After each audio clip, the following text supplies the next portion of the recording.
G'day Cephalon Collective and welcome to the Week in Warframe news for the week ending 1st of December 2019. I'm Cephalon Greg. Well, we're deep into the silly season now, but that hasn't meant a lull in the news. In fact, there was plenty to cover this week, so let's dive on in. First up, Tactical Potato shared all the resources needed to build your railjack early in the week. I've popped the image up here, but don't forget to stop by his channel and subscribe. His content is some of the best. Link in the description below. During the week, Steve Sinclair showed off a bunch of new war videos and images. Will this update be coming alongside Empyrean? Until now, we figured this was 2020 content, but some of what's mentioned in the Rising Tide quest, as well as what Steve is showing off this week, seems to suggest perhaps we'll see it sooner. Only time will tell. And on a very different note, it's Best Ofs time, so don't forget to nominate Warframe for the Labour of Love Award on Steam. There's another link in the description below. And much to everyone's surprise, a new update was submitted to cert for Xbox and PS4, but sadly it wasn't Rising Tide.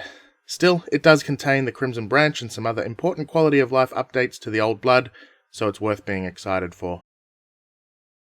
And Switch players, don't be too distressed. DE is giving you a whole bunch of extra stuff when the Old Blood finally drops, plus the certification submission was updated to include the Crimson Branch as well.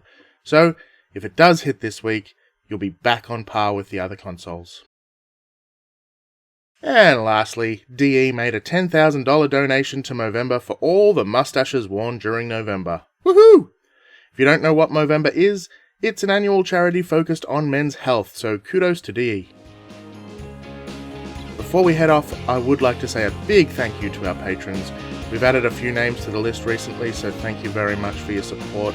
Not only that, we got our first top tier patron, Sula, who also has given us her first challenge. We might pop that challenge video up on YouTube sometime, if we can edit it down a fair bit. It did go for over 5 hours. If you like what we do and would like to support, head on over to cephalonsquared.com/support to check out the options. Anyway, that brings us up to date for this week. With only a few more weeks left until Christmas, we expect some big news over the next couple of weeks. So we'll see you next week for more Week in Warframe. Thanks for watching!